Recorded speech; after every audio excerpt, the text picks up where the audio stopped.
इस वीडियो में बताई गई सारी जानकारी पब्लिक प्लेटफॉर्म पर उपलब्ध है। इसमें ऐसी कोई जानकारी नहीं दी गई है जिससे हमारे सुरक्षा बलों की गोपनीयता भंग होती है। डिफेंस डिटेक्टिव सेना का सम्मान करता है और उन्हीं जानकारियों के आधार पर काम करता है जो सार्वजनिक रूप से मौजूद है। भारत ने चीन को एक बार फिर शह और मात दी है।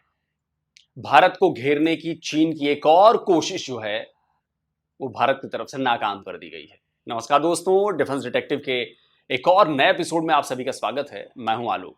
तो दोस्तों, आज के इस वीडियो में मैं आपको बताने वाला हूं कि भारत ने अपनी डिप्लोमेसी से किस तरह चीन की सारी चालाकी निकाल कर रखती है।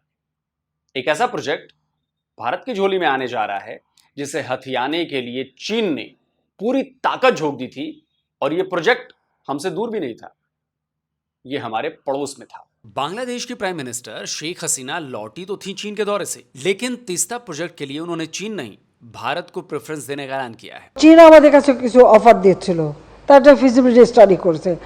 ইন্ডিয়াও আমাদের কাছে অফার দিয়েছে, ইন্ডিয়াও ফিজিবিলিটি স্টাডি করবে।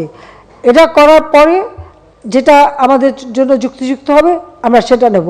তবে আমি এখানে বেশি প্রাধান্য দেব যে এটা ইন্ডিয়া করুক। आपको कोई ऐसा वाकया याद है क्या दोस्तों, जैसा चीन के साथ हुआ कि शेख हसीना चीन गई, कई तरह के समझौते किए और वापस आकर $1 बिलियन का ऐसा प्रोजेक्ट जिस पर चीन लंबे समय से आंखें गड़ाए बैठा था, उसे चीन की बजाय उस देश को देने का मन बना लिया जो इस रीजन में चीन का सबसे बड़ा दुश्मन है।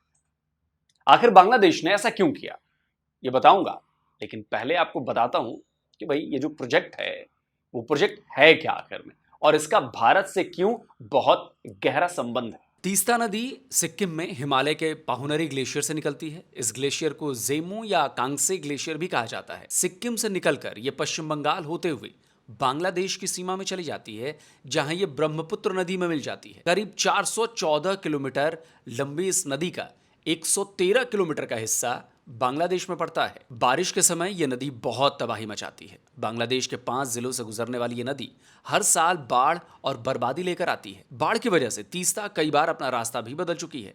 रिसर्च गेट का यह मैप बता रहा है कि 1767 में तीस्ता गंगा से मिलती थी, लेकिन 1787 में आई भीषण बाढ़ के बाद इसने अपना रास्ता बदल लिया और यह ब्रह्मपुत्र नदी में मिल गई। बांग्लादेश की करीब 21 मिलियन आबादी अपने जीवन यापन के लिए प्रत्यक्ष या अप्रत्यक्ष रूप से तीस्ता नदी से जुड़ी है। बांग्लादेश की 14% फसल इस नदी पर निर्भर करती है।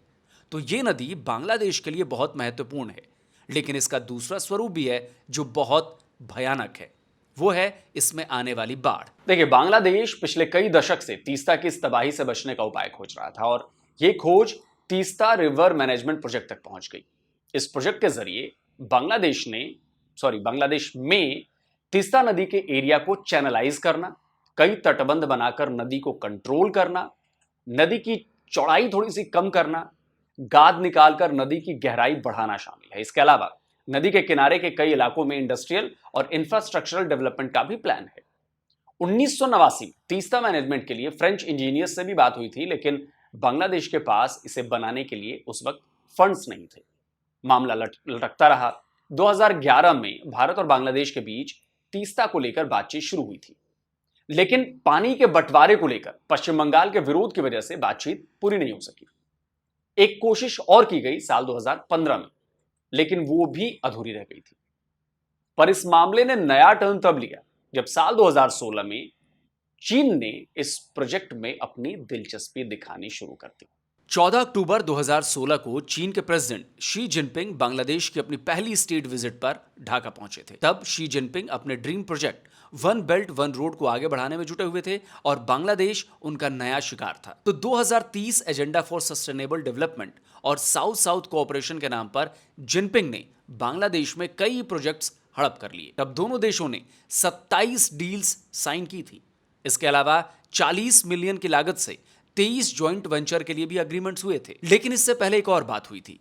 चीन की कंपनी पावर चाइना ने बांग्लादेश को तीस्ता रिवर के मैनेजमेंट के लिए एक प्रोजेक्ट प्लान भेजा था। सितंबर 2016 में बांग्लादेश वाटर डेवलपमेंट बोर्ड ने पावर चाइना के साथ एमओयू भी साइन कर ली थी, लेकिन बांग्लादेश ने इसे सीक्रेट ही रखा था। इसका खुलासा तब हुआ जब चीन की कंपनी पावर चाइना ने इस प्रोजेक्ट से जुड़ा एक वीडियो रिलीज किया। साल 2020 में खबर आई कि बांग्लादेश ने चीन से करीब करीब 1 बिलियन अमेरिकी डॉलर का कर्ज मांगा है ताकि वो तीस्ता मैनेजमेंट प्रोजेक्ट का काम शुरू कर सके। और तब यह बताया गया था कि चीन इसके लिए तैयार भी हो गया है। अब ये तो भारत के लिए भी खतरे वाली बात थी। वैसे तो चीन बांग्लादेश में कई दूसरे प्रोजेक्ट्स पर काम कर रहा है, लेकिन तीस्ता का ये प्रोजेक्ट सिलीगुड़ी कॉरिडोर के बहुत नजदीक पड़ता है।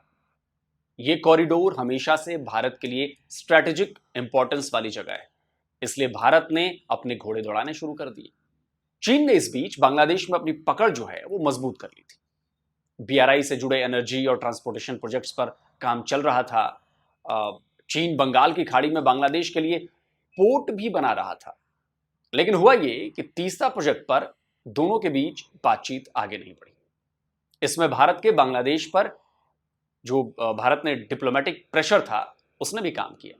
लेकिन पिछले कुछ महीनों से चीन ने इस प्रोजेक्ट को लेकर फिर से इंटरेस्ट दिखाना शुरू कर दिया था। यह 21 दिसंबर 2023 की खबर है। बांग्लादेश में चीन के एम्बेसडर ने उम्मीद जताई थी कि आम चुनाव के बाद बांग्लादेश तीस्ता प्रोजेक्ट पर चीन के साथ आगे बढ़ेगा। 28 जनवरी की यह खबर बता रही है कि चीन के एम्बेसडर ने एक बार फिर तीस्ता प्रोजेक्ट को लेकर बयान दिया। कहा चीन रिवाइज्ड यानी संशोधित तीस्ता प्रोजेक्ट का इंतजार कर रहा है। यानी चीन लगातार बांग्लादेश पर इस प्रोजेक्ट को लेकर प्रेशर बना रहा था। भारत की भी नजर चीन की हरकतों पर थी।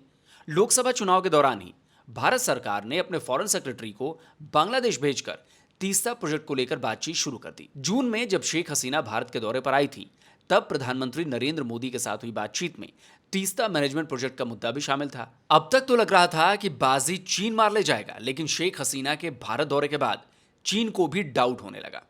तब तक भारत ने भी इस प्रोजेक्ट को लेकर अपना प्लान बांग्लादेश को भेज दिया। अब बांग्लादेश की पीएम ने फायदेमंद प्रपोजल को एक्सेप्ट करने की बात कहकर चीन की टेंशन और बढ़ा दी। चीन ने कई बार बांग्लादेश को भड़काने की भी कोशिश की।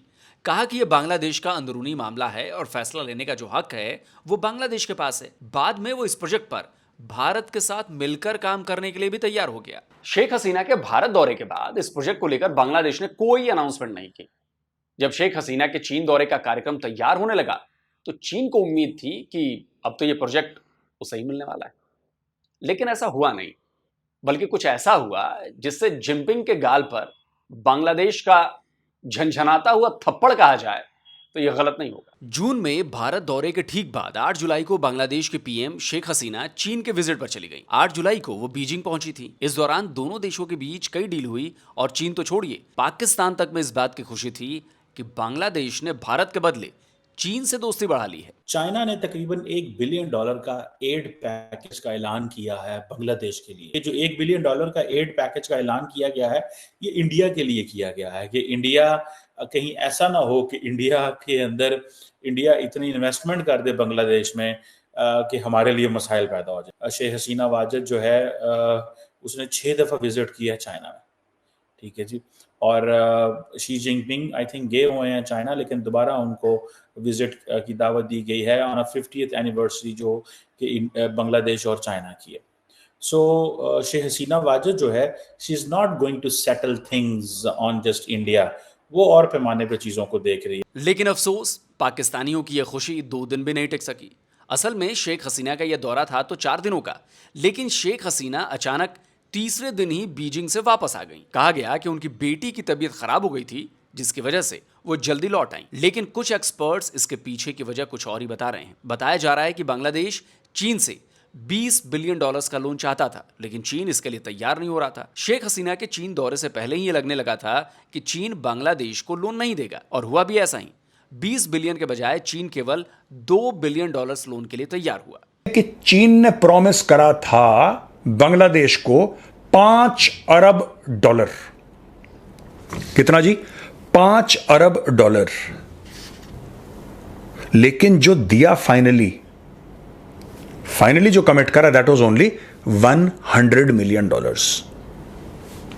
के आसपास का अमाउंट, जो कि 5 अरब के सामने कुछ भी नहीं है यार। बांग्लादेश को एक और चीज बहुत बुरी लगी कि हमारे प्रधानमंत्री को चाइना ने वो प्रोटोकॉल नहीं दिया जो उनको मिलना चाहिए था। कहा यह जा रहा है कि इसी वजह से बांग्लादेश की प्राइम मिनिस्टर ने अपना चीन दौरा बीच में ही रोक दिया और वापस आ गई। और ना केवल वापस आ गई, बल्कि आते ही तीस्ता मैनेजमेंट प्रोजेक्ट भारत के हवाले करने की बात करती। जाहिर सी बात है, चीन के लिए बहुत बड़ा झटका है। असल में भारत की डिप्लोमेसी के आगे चीन जो ये चालाकियां कर रहा था, वो चालाकियां जो हैं वो फेल हो गई।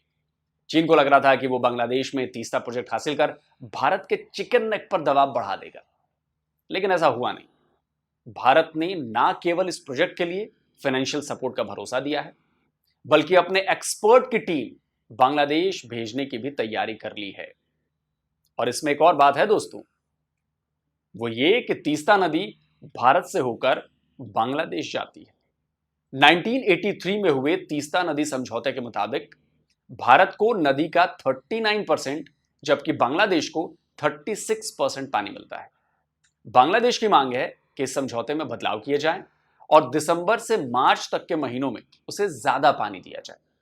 भारत सरकार के साथ उसकी बातचीत कई सालों से चल रही है। अब अगर बांग्लादेश इस प्रोजेक्ट को चीन को दे देता है तो भारत नदी के पानी को कंट्रोल कर बांग्लादेश ही नहीं, इस पूरे प्रोजेक्ट को मुश्किल में डाल सकता है। इसलिए तो शेख हसीना ने कहा कि नदी चूंकि भारत से आती है, इसलिए इस प्रोजेक्ट को भारत को ही बनाना चाहिए। तो दोस्तों, आपको समझ में ये जियोपॉलिटिकल मूव आ गया होगा। तो कमेंट करिए और बताइए कि आपको ये वीडियो कैसा लगा, और अपनी राय जरूर दीजिए। मैं हर कमेंट पढ़ता हूं। और जिन दोस्तों ने अभी तक डिफेंस डिटेक्टिव चैनल को सब्सक्राइब नहीं किया है तो भाई चैनल को सब्सक्राइब करिए। ये फ्री है, इसके कोई पैसे नहीं लगते, और आपको ऑथेंटिक जानकारी से भरा वीडियो आप तक मिलता है जो आपके नॉलेज को बढ़ाता है। और साथ में बेल आइकन जरूर दबाइएगा भाई, क्योंकि अगर आपने बेल आइकन नहीं दबाया तो जो वीडियो अपलोड करूंगा मैं, उसकी नोटिफिकेशन आप तक पहुंचेगी नहीं। तो इसलिए बेल आइकन जरूर प्रेस कर दें। जल्दी मिलता हूं एक और नए वीडियो के साथ। नमस्कार, जय हिंद।